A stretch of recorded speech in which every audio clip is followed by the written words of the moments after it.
What's going on, everybody? Welcome back. Droid Life Show, episode 7.5 today. Sort of a CES 2015 recap special, if you will. I'm your host, Kellen. With me is Sir Tim. Say hello. Hey guys, how's it going? Tim here. And we're back after a week in Vegas. So the last time we did a show, it was last Friday. And it was kind of a preview show of the Consumer Electronics Show.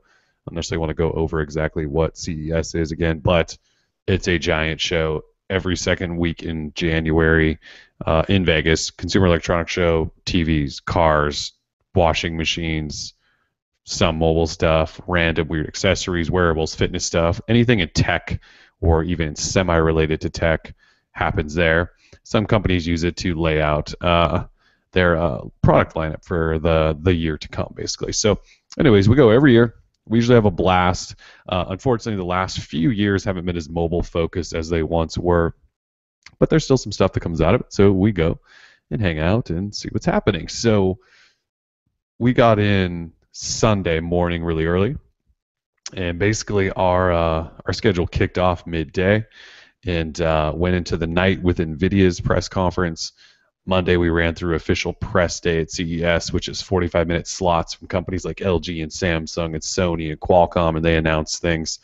And Tuesday, Wednesday, Thursday, Friday is the actual convention's show floor opening, where you can go to booths and do tours and get hands-ons with things and things like that.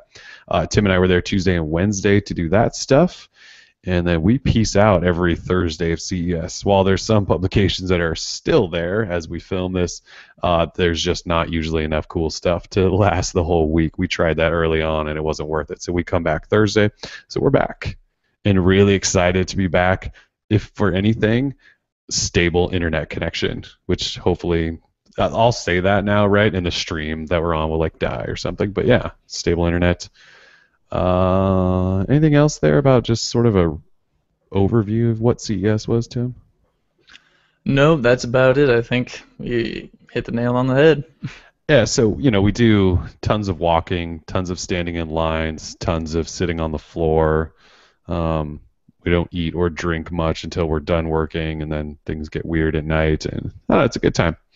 So let's see, this year in general, kind of like last year and even the year before, the mobile focus is sort of dwindled as companies are, hosting their own personal launch events, or they're going to other conferences like MWC at the end of February or IFA in Berlin in the middle of the summer. So those have kind of become standalone mobile big events, and everyone has their own events too. CES just not so much, but we did get a couple of things. So most notably, I would say, is probably the LG G Flex 2. So LG unwrapped their new curved phone, and it's actually smaller than last year's. Somebody made a comment in one of the posts that they almost couldn't believe. They almost thought it was a bigger deal that a phone manufacturer made a phone smaller than bigger, because for the last 4 years we've just gone bigger, bigger, bigger, bigger, bigger. No one's ever shrunken a phone down. So G Flex plastic OLED curved, up to 1080p resolution this year, down to 5.5 inches in size though.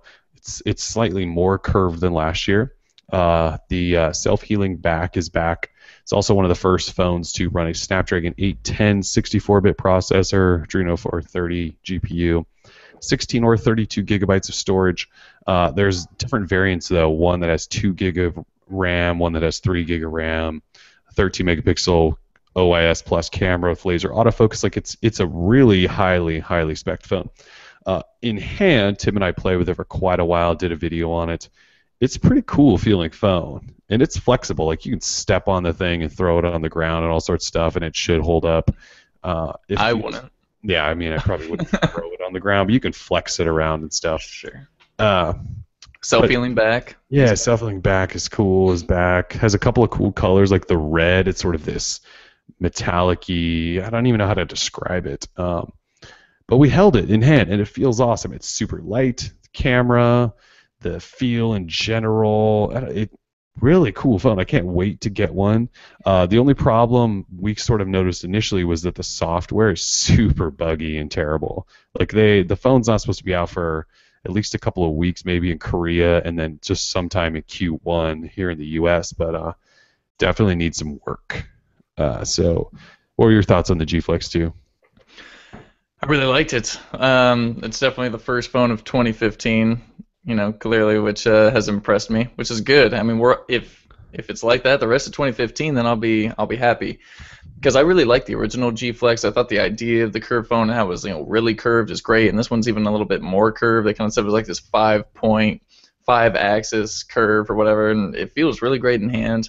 Of course, they upped the display from 720 to 1080p, which is what I was really kind of dying on the last time. The original it had ghosting issues and all that, and the software was janky. But the new one, it is running Lollipop, but like you said, software needs a few more tweaks, I think, before they completely make the phone available in the U.S. But I'm gonna try and pick one up because I really liked it. If I get the one that has like 3 gigs and 32 gigs of storage, then maybe the OS will be running just fine or something like that. But I really like the feel of the phone, and you were saying the back, or just the phone in general. It's kind of like it's a metallic crimson color to me, and it really shined very well. There was also a black version which we saw, but that red, I like the brighter phones these days. I'm getting tired of the white and black and all that. So it was a really cool looking phone. Like I said, I was a fan of the original, and this one's even better. So I'd imagine that I will really like this one too. Also didn't mention 3,000 milliamp hour battery, and it has a quick charge technology built in. Let's see what they said about that. It was like It's like the dream phone. yeah, it says it can be charged up to 50% in under 40 minutes. So you could charge it up fairly fast, which is awesome. Um, there's key specifications in the press release say micro SD slot up to 2 terabytes. Is that correct? Holy I saw a crap. couple of people mention that in the comments, and I just completely overlooked it, but that's insane. It's legit. Yeah. I don't know. I mean, that's a lot of prawn, but 2 terabytes, that's you're packing a lot of storage. Yeah, think about that. That's crazy. Yeah. But so that they added some other things like a gesture shot for doing selfies. Mm. Most of the phones were running really poor demos that we played with, but there's this thing called glance view that displays key information like time, messages, missed calls with a downward swipe on the curved screen. That's when your display is off. So they did some really cool things. Obviously, yes, like we mentioned a couple times already, it needs to be, at least the devices we played with need to be polished up a little bit. They were pretty buggy. I think even in our video, we loaded up the camera and it crashed the first time. We had to reload it. So, Right. but yeah, like you said, that's a good way to put it. Like it's obviously the first big phone of 2015, but if this is how we're starting, like It's a good sign. yeah, it could be a really good year. Just the fact that they went up to 1080p, the screen looks gorgeous. The curve, while like I still don't really know why you need a curved phone. They said something during the presentation like it curves right up to your lips. Like it was so cheesy. I want to go back and actually watch how cheesy the guy's performance was, but it could fit perfectly in your back pocket, I guess. It curves to your butt, but like think about it in your front pocket, it's curving like the wrong way. Then you almost need the taco phone for that, but it curves and kind of cool. I'm definitely excited. It's one of those phones I can't wait to get my hands on for like some legitimate time to actually have a chance to test it and play with it. Yeah, not only did they bring the self-healing back, but they made it better. They said it heals even quicker now. So, and someone asked in the chat, like, how long will it keep healing itself, or is it forever? Nothing lasts forever, but they said it does heal quicker now. Small scratches. They had an active demo going on where people were taking keys and scratching it on purpose, and just like MKBHD last year, and turned him into the TV celebrity that we know him as now. But it's better. The one downside I will say is that we did finally get to see LG's skin on top of Lollipop. That's right. Not very pleased. I mean, it's LG's skin. It's kind of like what we expect Samsung to do with TouchWiz and Lollipop.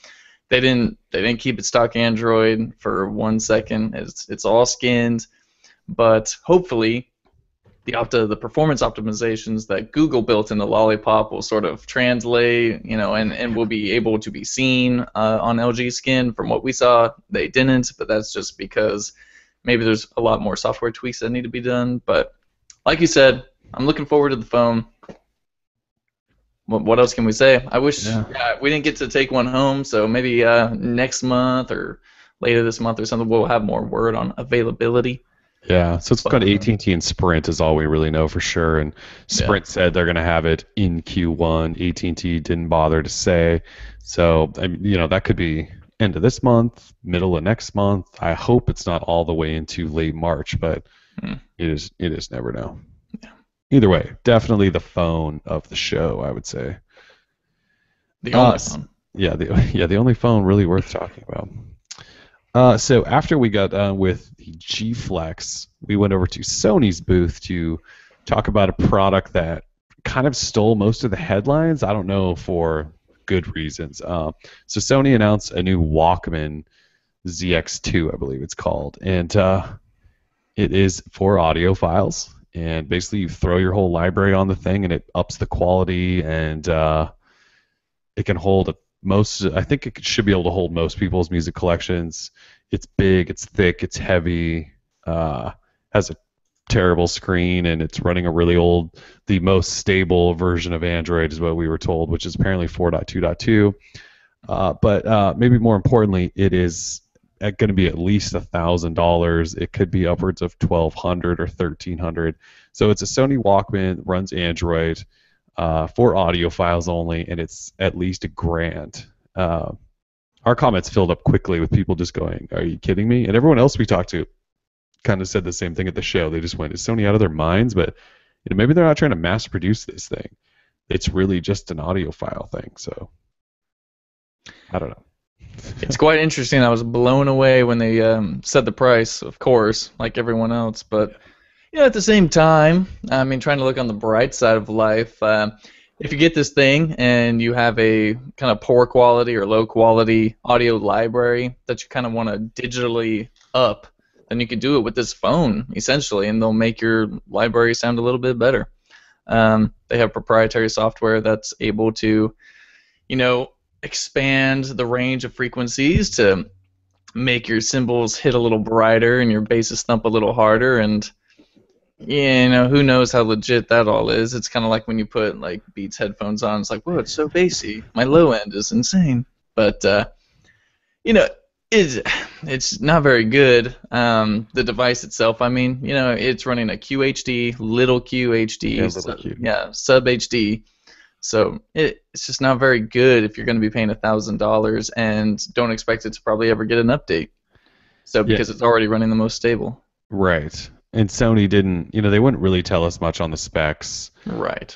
They wouldn't really, they wouldn't really give many details other than they tried to talk up, the sound quality. And I get that's the point. But if you're gonna buy a $1,200 MP3 player, I would kind of want to know exactly what I'm getting into, which they didn't seem really ready to share.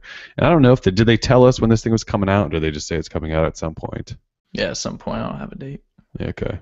And it was heavy. 235 grams is pretty heavy. I mean, most phones these days are like 120, 130, 140. Yeah, heavier than like a 1M8, which is all metal. So, right. Who knows what's really weighing it down. Then again, I was thinking, I was playing with the software. We were finally able to get out of like the music playing app, and we were like on a home screen, which had some really gaudy icons that Sony like built in. They were terrible, but 4.2.2 has, a notification pull down, of course, but the notifications aren't expandable. I mean, it's a step back in time. Before we really had like Android that was beautiful and perfect, like it is now. You kind of think like Lollipop is gorgeous and KitKat was great and it was super useful, but when you go back even 2 versions, it gets pretty terrible. When you see those blue notification icons again. Yeah, like, come on, what is this? I mean, KitKat's not stable, but seriously though, the guy told us, like Tim asked him straight up, what's with the old Android? And he goes, well, it's the most stable version of Android. So apparently 4.2.2 is it. If you according to Sony. Yeah, according to the Sony rep that was hired to work at the booth that day. He was not having it. I was asking him way too many hard questions. Yeah, He didn't know the answer to anything, so it was fine. yeah, they didn't have spec lists, anything. They didn't know much, but it was there, and interesting deal. I don't. Is that like a reactionary device to? Was it Neil Young that made the what was the MP3 player he just made, like the Ponyo or something like that? I forget the name, but yeah, I know which one you're talking about. Yeah, it's supposed to up the quality of your music, or it Oh, only plays as super HD quality music, and it's the way the artist intended for you to hear it, or some marketing mumbo jumbo that means nothing to the average consumer. right. Yeah, Neil Young's Pono. Oh, Pono. Yeah. This is the way Nicki Minaj wanted you to hear super bass. Yeah, okay. Yeah. So that it's those are the two devices right now. At least one runs Android. I don't know what the Pono runs. So that was big. Sony also announced a metal version of their smartwatch 3. We kind of stayed away. It's just the same smartwatch 3 that's been about for the last few months, except it comes in a metal casing. Still not that pretty. Anyways, that's what Sony did. Oh, so Sony also is putting Android TV on almost all of their TVs for the next year, which is something. The Bravo line. If Android TV means anything to you. That's kind of cool. I mean, yeah, if people are still buying Sony TVs, then the fact that it does come with Android TV built in, you got access to Google Play, that's great. Yeah, assuming But it comes along. Yeah. yeah, to me, there's cheaper options out there, and I could just hook a $100 Nexus player or a $99 Forge TV player Yeah. right up to the TV and get that same experience. To me, buying a $2,000 Sony like name brand TV is no good for me. I'll just stick to Vizio. They make some cool stuff. Or Samsung. Yeah. All right, so outside of Sony, randomly out of nowhere, Motorola, who had like zero presence at the show, I think they basically held like a mini press conference with. It might have only been Chinese media for all I know, because they didn't talk to us about it. We had to check with them to see what was going on, and then of course they announced dropped a press release right after we asked them what was going on. But anyways, their CEO, not CEO, he's like the president interim of something. It's Rick Osterloh. He sent out like a tweet out of nowhere that said, "We're coming back to China, and we're bringing the Moto X with us, and the Moto G LTE, and the Moto X Pro." And we went, "Wait a minute, what is the Moto X Pro?" And so yeah, we pinged Motorola, and we're like, "What's going on, guys?" And I think he obviously sent the tweet too early, because we heard back from them, and then they said, "Give us a minute," and then like an hour and a half later, press release went out about this Moto X Pro. So what we've got is a new Moto X called the Moto X Pro, and Motorola is taking it to China. They're also taking the Moto X second gen to China with Moto Maker eventually, and this new Moto G second gen with LTE. The Moto X Pro is the Nexus 6, but not the Nexus version. It's like the Motorola version, so it's the 6-inch whale, Snapdragon 805, big battery, all that stuff. And my doorbell just rang, but I can't really answer that. Anyways, so it's basically like the Nexus 6, except it probably has like Moto Voice and Moto Display and all of Motorola's sort of proprietary stuff going on there. And yeah, but it's not coming anywhere except China for now. Like we don't know, pricing or any of that stuff. We asked Motorola if that would change, and they just said, "Hey, we have nothing else to announce at this time." So Moto X Pro. I don't think I would want one just because it's a whale, but yeah, that happened. Motorola hasn't done anything at CES in years, so it was weird to have them kind of announce and stuff like that. Yeah, I mean, it's just the Nexus 6, but not a Nexus. Still Right. not interested. Yeah, but it's spec'd exactly the same, 13 megapixel camera with OIS, all that stuff. I don't get the feeling that everyone was all that excited. Maybe just because it's only going to China for now, but no one really seemed all that excited. So Yeah, it's definitely, I think, we can thank Lenovo probably for the entire move of wanting them to get back into the China market, the Chinese market. yeah. That just seems like something they would do. Just like, we're already here, might as well, type deal. Yeah, I was wondering about that because obviously Lenovo is in China and they're doing well. They're Oh, yeah. starting to grab some market share. mostly because they're selling in China and surrounding countries. So why bring Motorola into a territory you're already trying to build out? I mean, I guess just so you can take even more, hopefully sell more. It seems like they're be competing with themselves. I don't know. I thought Motorola they were just going to stay, kind of in the U.S. and Brazil and a couple of European countries they deal with, but apparently not. Motorola's back in China. Moto X. Maybe they see an opportunity there to do the Moto Maker customization for China. Maybe consumers over there really do that. I'm not sure. So let's see. So Dell's Venue 8. What is this thing called? The Dell Venue 8 7000? Is that what it's called? Yeah, it has a more like specific. I think it's like the 78, 64, or 46 or something to be more specific. But it's Okay. the Venue 8 7000 series of tablets. Okay. So they actually announced this tablet a while ago, though, right? Like a couple Last months ago. September. Okay, and then it finally went official and for on sale while we were at CES. Do you want to describe this tablet because it's actually pretty sweet? Yeah, I think it looks really nice. It's has a 8.4 inch display. I'm sure about I'm that. pretty sure it's not 8.9 inch. But don't quote me.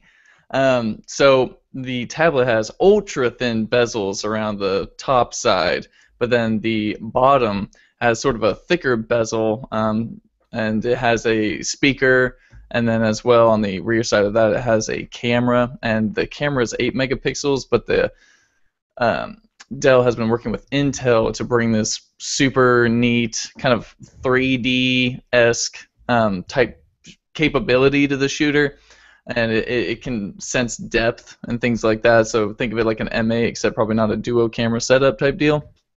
Um, I wasn't able to test it much, so I can't really explain anymore. But we finally saw the tablet, and it has a QHD display, super high resolution. They jacked up the saturation of the colors. It looks awesome. It's super thin. I can't give you the exact measurement of the thinness, but it is very thin, pretty lightweight. It just looked really gorgeous in person. The pictures that we've posted don't really do it justice because Right. I was looking kind of from a distance at the Dell booth, and we were at PepCom. I was trying to see if I could see the tablet. I was like, oh, there's Dell. Let me see if they have the Venue 8 7000. And I'm looking over and I don't see it. And I was like, well, dang, I really wanted to see it. And then I kind of walked a little closer, and it was laying flat on the table. I mean, and it's so thin, I just couldn't see it. And finally I was on top of it, and I was like, here it is. And then they were like, well, it's going on sale. And I was like, oh, what? Finally.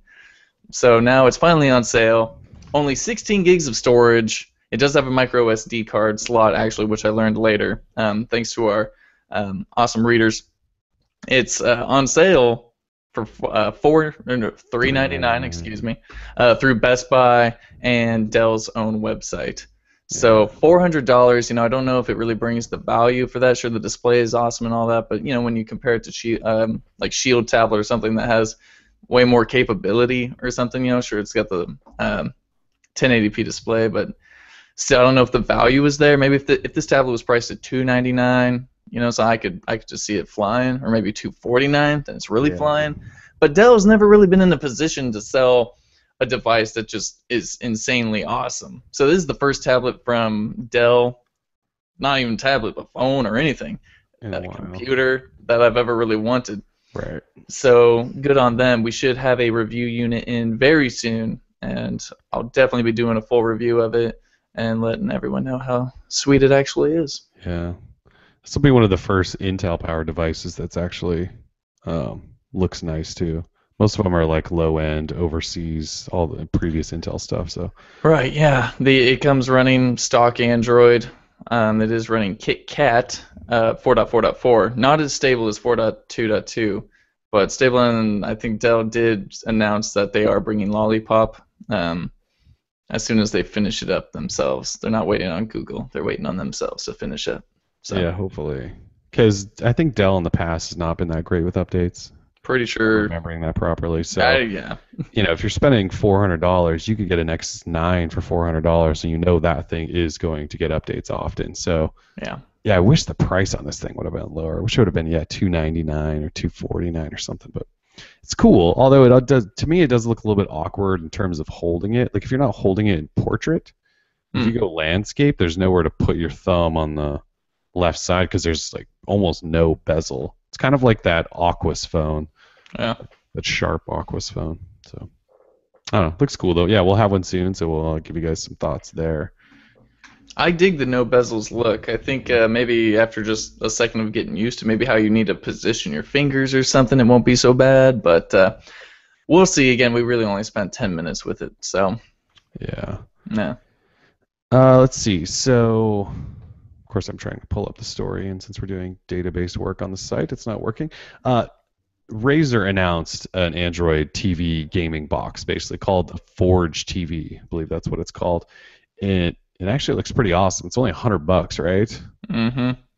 And just a little black box. It looks just like the Fire TV or Google's Nexus Player, except it's square. Uh, but it looks pretty nice. There's a gaming controller that can come. I think does that come with it, or is that sold separately? Probably sold separately. Probably sold separately. Also, a lap keyboard with sort of touchpad mouse that you could do. Um, Sold separately. yeah, sold Yeah, separately like as all well. accessories. Like all accessories. But yeah, it was one of those products that kind of stood out as something that was worth, especially at $99. And it's also going to have some PC gaming integration as well, right? Yes, much like we see on Shield devices, you're able to hook up over Wi-Fi a connection between your PC and the Forge TV, so you'll be able to stream your PC games right from the computer onto the Forge TV and then play those through HDMI to the TV. So that way you can use that keyboard accessory and play your PC games right up on the TV if you don't want to play on your small, dinky 24-inch monitor or whatever you may be running. So it's a nice move. I like it. Yeah, did they say when that was coming out? Or is it another one that was like sometime in Q1 or first half of the year? Do you remember? Sometime soon. Yeah, a lot of them see it. We don't get dates, but I'm pretty sure it's Q1. Okay. I just hope it doesn't turn into the Nabu or whatever their product was last year. Remember we got all excited about that Razer Nabu fitness band, and like I still don't know if you can even buy it. And that was introduced last year at CES. Yeah. So hopefully this one actually makes it out. This one seems pretty ready. They actually had a bunch of demos running at their booth and things like that. Yeah, this is not going to be. They're not going to release it as some developer thing. This is it's a legit piece of. It's a device. It's an actual thing, and it's Yeah. going to come. Yeah, So it actually exists. And they had the keyboard exactly. and the controller, and they actually had all the stuff. So Yeah, they had two living rooms like set up to show off like what it was like. You can pair four controllers. They had people playing multiplayer games on it. It's yeah. good to go. Yep. Oh yeah, it must be coming out soon because yeah, they said the PC stuff is in beta or will be in beta in Q2. So they must try to put out. Yeah, it runs a Snapdragon 805. I don't know if you said that. I did not say that. Yeah, Snapdragon 805. So I think this is one of the 2 most gigs of powerfully RAM. spec'd like Android TV kind of gaming boxes we've seen with the 805 Adreno 420 at 2 gig RAM. Yeah, nice little device. Yeah, I like that kind of gaming-centric companies, kind of like Nvidia and Razer and things like that, are getting into kind of that Android TV game. I'd like to see Nvidia make an Android TV box. That'd be cool. Like, every other company on the planet has an Android TV box or some type of set-top box for their services, but Nvidia can make a cool one. You make it compatible with Stream or something like that. That'd be awesome. Yeah. I mean, I said Stream, but I meant Steam. You meant Steam. Yeah. I know you meant. Oh well, thank God. Yeah. Let's see. So HTC was up to a couple of things. So HTC didn't really have a big presence at the show in terms of in the public eye. We had a meeting with them, and then they also had a camera announcement. So in terms of the just get that out of the way. They announced yesterday that the camera is getting the ability to stream live to YouTube. So basically, with an app update to the camera's companion app, which actually did come out today, you can live stream from the through the companion app, then to YouTube. So I don't know if it must do something like a Hangout, basically. I guess just live streaming. But so yeah, if you own a you can live stream whatever you want right through up to YouTube, which is kind of cool. Obviously, you need an internet connection on your phone in order to be able to stream it up through. But that's kind of cool. It kind of changes the usefulness of the device, I guess, if you're into live streaming. But yeah, you could go do like a live web broadcast from somewhere if you want, live stream sporting events if you wanted to. I mean, you could do kind of a lot of stuff with it, which is kind of cool. And we've got some things coming. We were kind of walking around Vegas, snapping pics with it during the show. Tim took a video that we're going to try to speed up of the show floor, so you guys can kind of see how crazy that looks. It actually came in handy for us. Like we've got one in house, and yeah, kind of used it a little bit during the show. So that's out there. But we had a meeting with HTC, and they tried to tell us sort of what's in store for 2015 without telling us too much. Basically, what we took from the conversation was they now have a new division within the company that's made up into 4 groups. So it's home, connected entertainment, health and fitness, and then imaging. And so obviously the camera comes out of that imaging department. But what they told us is to expect in 2015 they are going to announce, or they're going to release connected home product or products, connected entertainment product or products, and same thing with fitness and health. And so they also announced that they've partnered with Under Armour, because Under Armour just released a new fitness tracking app, and HTC said they're going to release a product that will essentially work with that app. So they've got, must be fitness wearables or something. But yeah, connected home, which could be anything from a thermostat to a smoke detector to a door lock. Like, we don't really know what they're doing there. And entertainment could be, I mean, that could be like the Razer Forge thing we just talked about. Maybe HTC is going to make a gaming box. They don't strike me as a gaming box kind of company, but something like that, a media streaming device. Maybe they're going to get into the speaker game. Everyone's into the speaker game, right? But yeah, so HTC definitely no longer just a phone company. They're getting into connected home, entertainment, fitness, and imaging outside of phones, and obviously the Internet of Things, right? So HTC's got a lot of different things coming. Obviously, it'll all be compatible with Android stuff, but no longer consider HTC just a phone company. They are much more than that now. So something else. Oh, sort of on that note, the connected entertainment and speakers.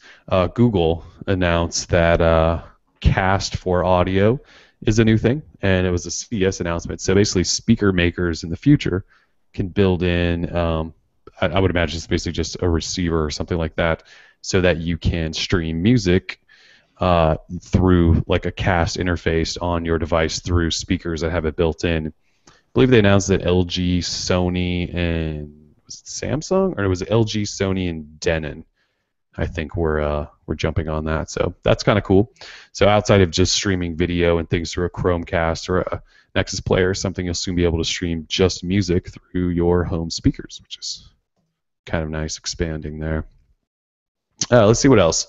Android Auto was a pretty big deal. I think we wrote up Pioneer and Kenwood both have audio, car audio products that are going to have Android Auto integration.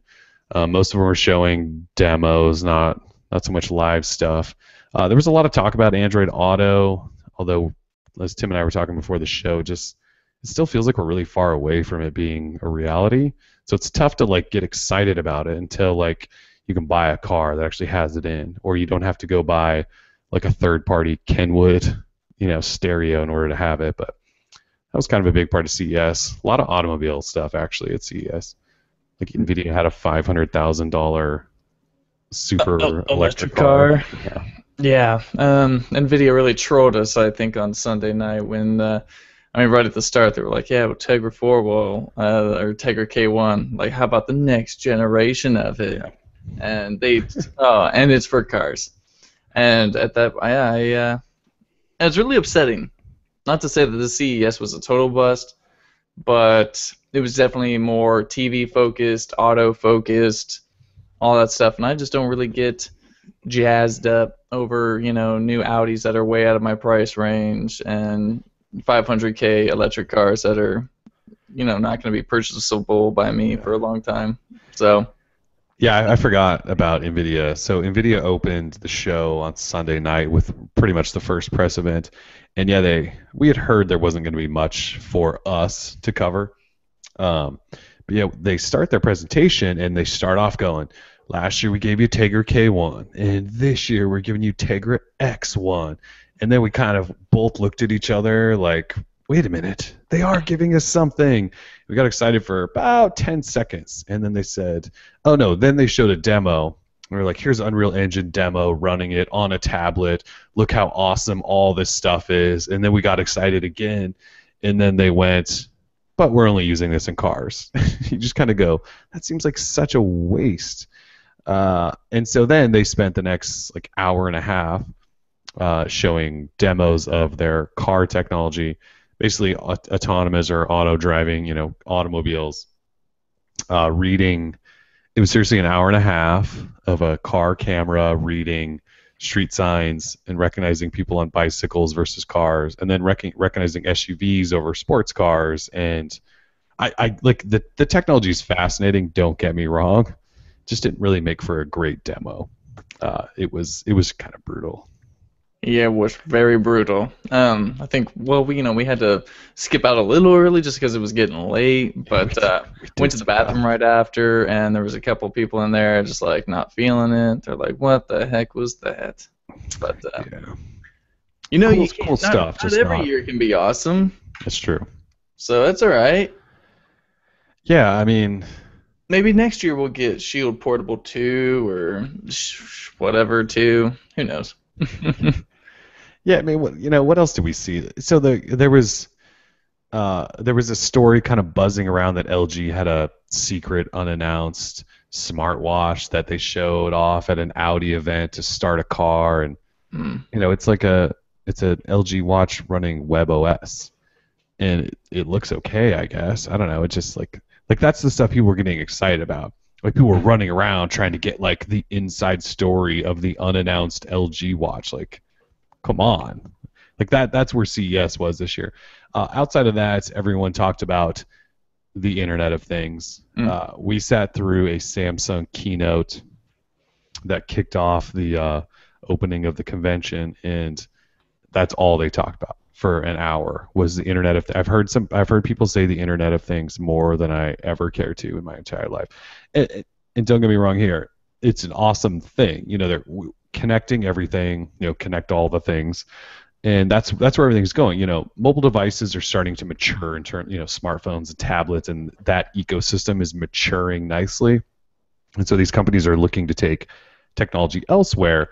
And I love the idea of having everything in my house connected. I like that. I'm one of those people that over the last couple of years is like I have an August smart lock on my front door, and like I have a Nest. I've had a Nest for a few years now, and I have some smoke detectors that are smart, and I have drop cams all over. And so like I like the idea of having like everything connected in your house. But that was the focus I felt like of CES this year. And so we're just old school, and we like the days where it's like, here's our new phones and they're awesome, or here's our new tablets and they're awesome. That stuff doesn't happen at CES anymore. It's the other things. And then there was also a big push for wearables and fitness tracking and things like that. In fact, CES for the first time ever opened up a special hall at the Sands Convention Center that was just like wearables and fitness products and kind of like the connected Internet of Things stuff. Uh, so that was kind of interesting to see. Overall, though, I mean, we did the song and dance, and We saw the Lambo phone at PepCom, which was for the Tory 88. I think it was sweet. we did see the Lambo phone. Yeah, that was an interesting thing. It's a lot bigger than I thought it was going to be, Yeah, and we won't review it because we can't afford it if we drop it. But ridiculously overpriced phone that will never see updates. But yeah, if you got a lot of money, sure. calfskin leather on it. Mm. That was I was trying to think if there was like anything weird that we saw. So Tim and I ran into all sorts of, well, you could call them celebrities, but we just saw a bunch of people. So CES is filled with celebrities. Companies fly people in, artists to play at their parties or to sit in their booth or to endorse products and stuff.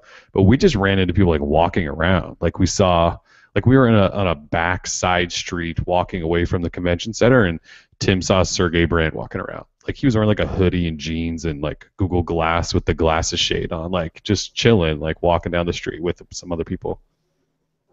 Um, We saw Sundar Pichai walking around. Win. He was with his wife or something, just walking around. We saw Jay Glazer, the football analyst. Who else did we see? Which just Tony Hawk. That's right. We saw Tony Hawk creeping around the Mirage by himself, like just hanging out.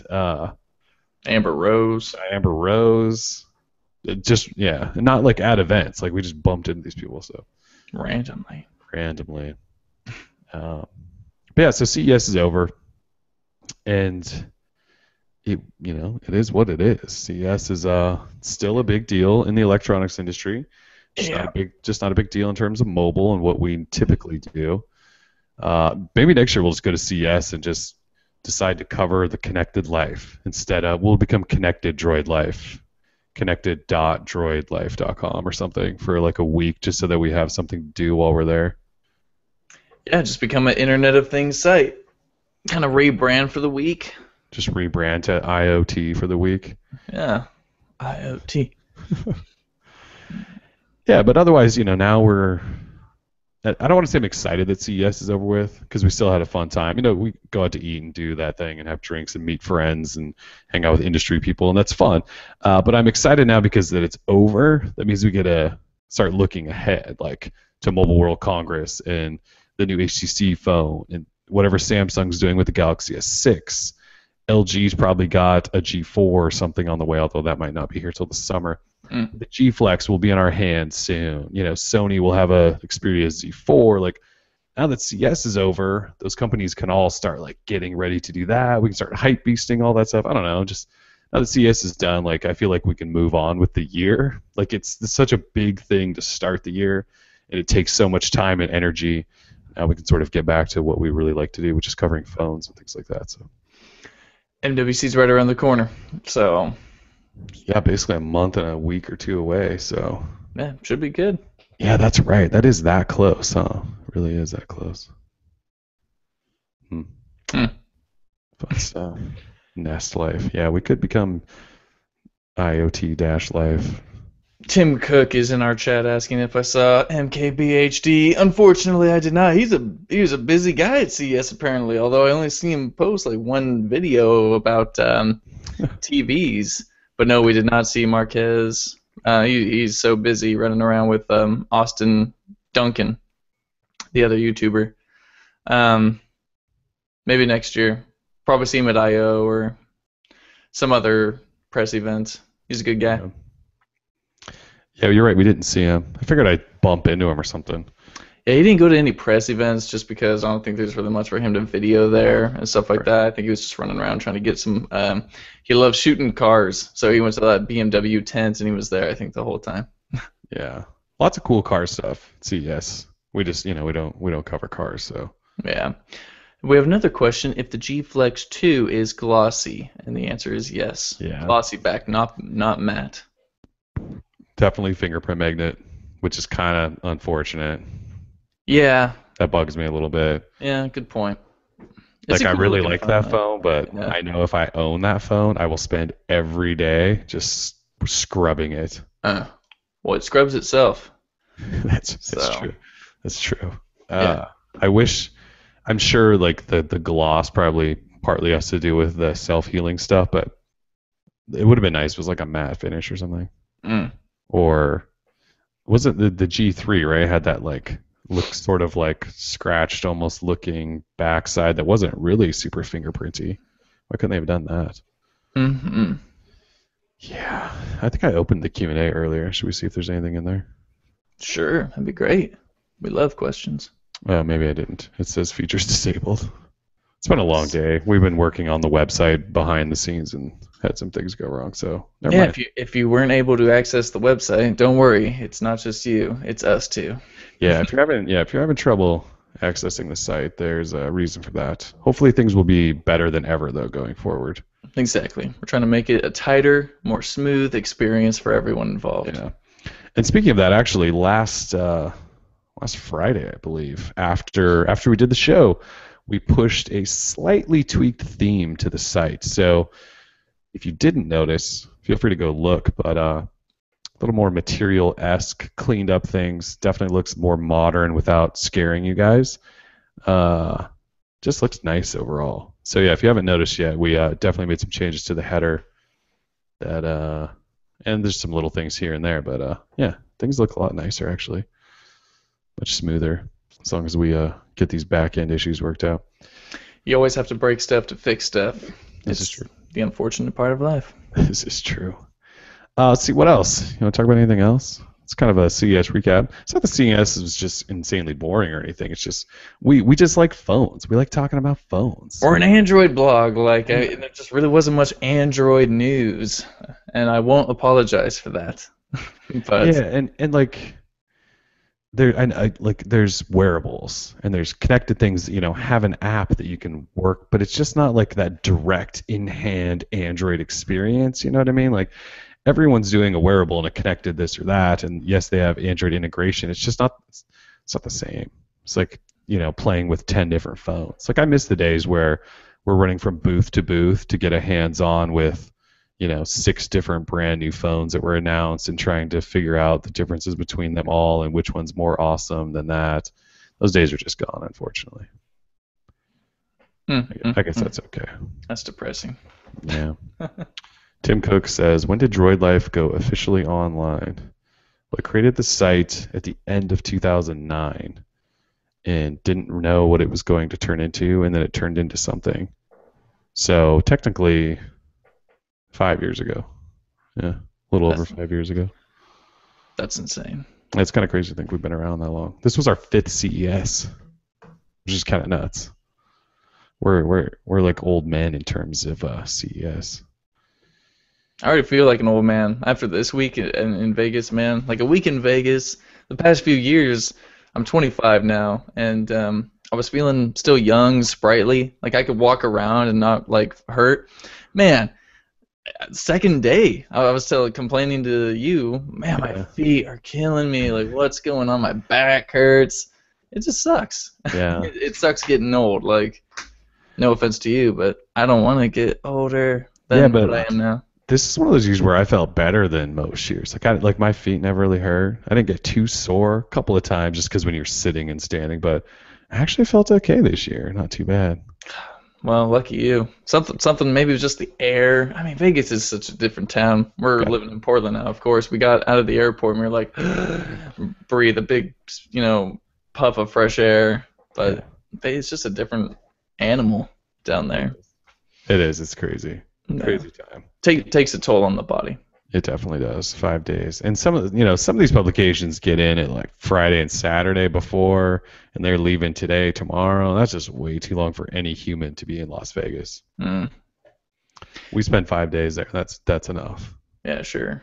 And it's not that I'm out of shape. I have someone telling me I need to walk some trails, but I walk all the time. But I don't walk around with a 40-pound backpack full of my laptop and camera in it and all that stuff on cement. Trails are better for your feet than just walking on like concrete and hard carpet all the time and sitting on your butt on the in the convention centers and all that. It's just a rough lifestyle that people who travel around from convention to convention have. And hard out here for a blogger. Yep. And we do sit all day, every day. I was always thinking about getting like a standing desk so I can like stand 5 hours out of the day. Just to prepare for CES. Yeah, stretch the bones. Yeah. But next year I'll be more prepared. I'll bring Tiger Balm and Dr. Scholl's inserts, and I'll be doing fine. Yeah. All right. Well, anything else? That's pretty much it. I'm just glad to be home. Like I'm glad to be sitting in front of my widescreen monitor and have an actual mouse and keyboard that's not a trackpad or a touchpad and real internet. I can have a tweet deck and all this stuff going on. It's just great being able to kind of just spread out. And real internet is the big one. Yes, that is definitely the big one. All right, well, cool. Let's wrap it up. Wrapping it up. Time for the weekend. Thanks for joining us again on this Friday. It's a new year. We're going to figure out when we can do more regular shows, whether that's on Fridays like this or Wednesday evenings like it used to be or Wednesday afternoons. We're still trying to figure that out. But got some things coming this year, and I hope you guys are you guys are ready for it. Should be fun. So yeah, Droid life. Everyone have a great weekend. We're out. Peace. Peace.